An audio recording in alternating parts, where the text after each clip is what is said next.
Hello students, welcome back to the online class. In this video we are going to analyze our 19th English lesson, The Story of My Life. This is very inspiring story.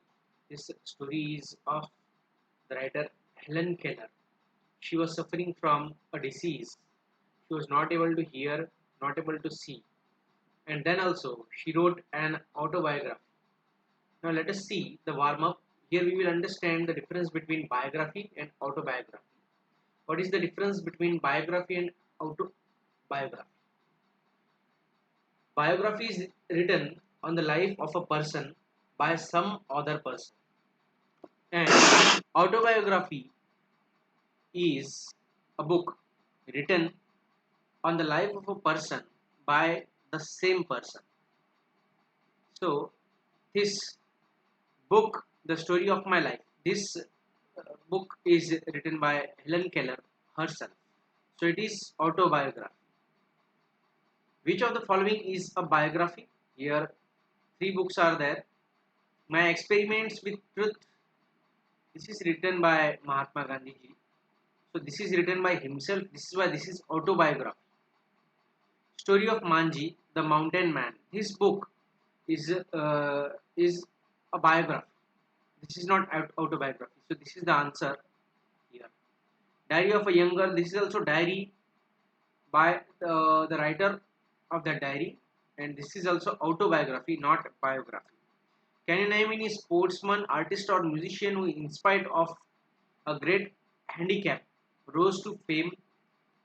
So, you, by your own, if possible, find out such a sportsman, artist, or musician, or a person who rose to fame, means who became very famous in that field, even if that sportsman or that artist or musician was handicapped. So here is our writer who is handicapped, means not able to see, not able to hear, not able to speak, and then also she wrote a book, means this is a very inspiring thing. From this we can understand that we have all the organs, all the senses working properly, and then we can do anything in this world. If such a handicapped person is able to write a book, then we have all our powers with us and we can do anything in the world. Let us read the text of the lesson. It is with a kind of fear that I begin to write the history of my life. It is with a kind of fear, means she had fear about writing the history of her life. What happened in her life? I have, as it were, a superstitious hesitation in lifting the veil that clings about my childhood like a golden mist. Now, what is the meaning of this sentence? As it were, I have, as it were, a superstitious hesitation. Hesitation means to feel shame or don't feel easiness to say something. In lifting the veil means what? Removing the cover. Which cover? Now, veil is used to cover the face, specially. But here, the veil word is used to cover something. To cover what? That clings about my childhood. Her childhood. It clings means it sticks up. That cover sticks up to the childhood of her childhood, means events of her childhood, means her history. Her history was covered in the superstitious hesitation. Superstitious, you know, the things which we should not believe, which are not true, and we believe them. Such things are superstitious things, and our that feeling is called as superstition, means blind faith in something. Hesitation is the feeling of feeling shame in doing anything. So in telling about her childhood, she was feeling shame or feeling resistance, or she was reluctant to say it, to tell about her childhood. Like a golden mist. Golden mist means what? Mist means the fog.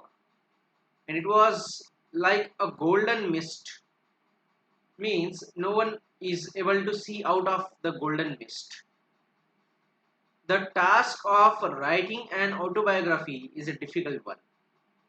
When I try to classify my earliest impressions, I find that fact and fancy look alike across the years that link the past with the present. Now let us understand. When I try to classify, means when she tries to divide, and when she tries to make a list of her earliest impressions, means earliest memories, what happened in her early life. I find that fact and fancy look alike. Means the facts means the true events, and fancy means imagination. The imaginary things and true things both look similar. She's saying whenever she was trying to recall her memory. So now let us read across the years that link the past with the present. So those events which happened in her past were linked with the present also, because whatever happened in her past, it resulted in the present also. And due to her past, she became very strong, and she was able to write the book also, even if she was suffering from the disease. Besides, many of the joys and sorrows of childhood have lost their poignancy. Poignancy means sadness, and many incidents of vital importance in my early education have been forgotten in the excitement of great discoveries. Here she is saying that she made great discoveries, and in that excitement, she forgot so many incidents of sad incidents as well as joyful, happy incidents of her childhood. She forgot, and then also she wrote some important incidents also. In order, therefore, not to be tedious, I shall try to present in a series of sketches only the episodes that seem to me to be the most interesting and important. In order, therefore, not to be tedious means not to be boring. Means she's telling now I don't make you bored, and I will try to present a series of sketches. Sketches means the sketches which we draw with the pencil. Here she wants to tell that I am trying to create images in front of your eyes about my childhood and life, which you will feel most interesting and important. I was born on June 27, 1880 in Tuscumbia, a little town of northern Alabama in the United States. My grandfather, Casper Keller's son, entered large tracts means pieces of land in Alabama, and finally settled there. Means her grandfather, he was there and he settled there. And he had purchased, entered means he had purchased some pieces of land and he settled there. I have been told that once a year he went from Tuscumbia to Philadelphia on horseback to purchase supplies for the plantation. He used to do the plantation means perhaps he was the farmer. And my aunt has in her possession many of the letters to his family. Means her grandfather wrote so many letters, and her aunt was having those letters. This is why, which gave charming and vivid accounts of these trips. These trips means whenever her grandfather traveled from Tuscumbia to Philadelphia, he used to write letters to the house, and those letters tell whatever happened in the life of her grandfather also.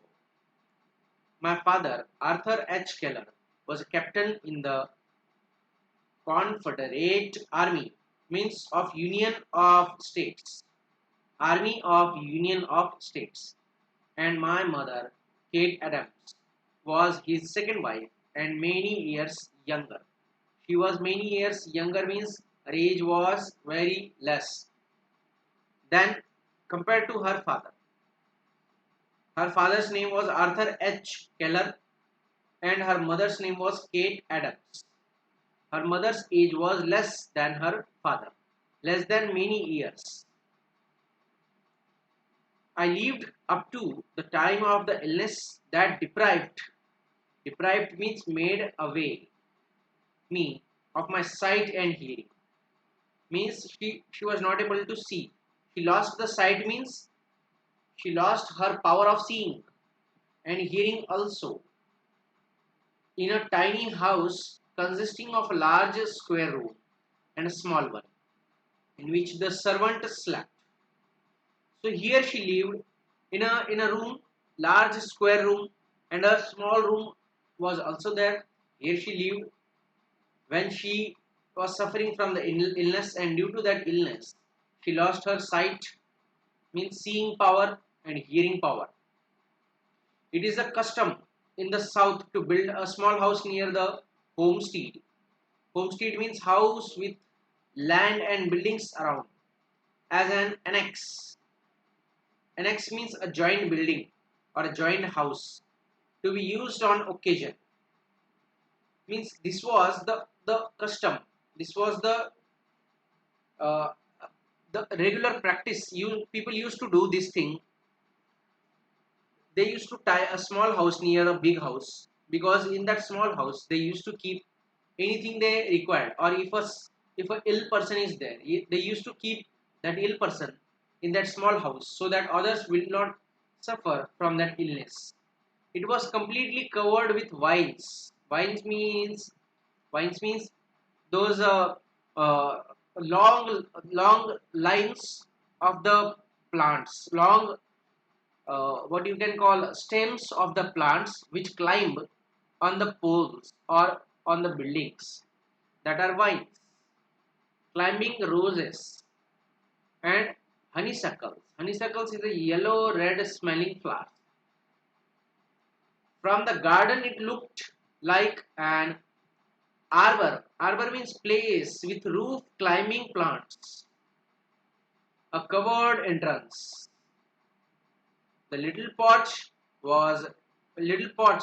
The little porch means a covered entrance was hidden from view by a screen of yellow roses and southern smilax. Smilax means what? A climbing shrub. A shrub is there which climbs on the walls or poles. It was the favorite haunt of hummingbirds and bees. Haunt means what? A place where these birds and bees come and sit. Now, here I stop the lesson. Second part of the lesson will be seen in the second video. Whichever difficult words are given in this video, you have to write in the notebook. If you have any doubts, you can ask anytime. Thank you.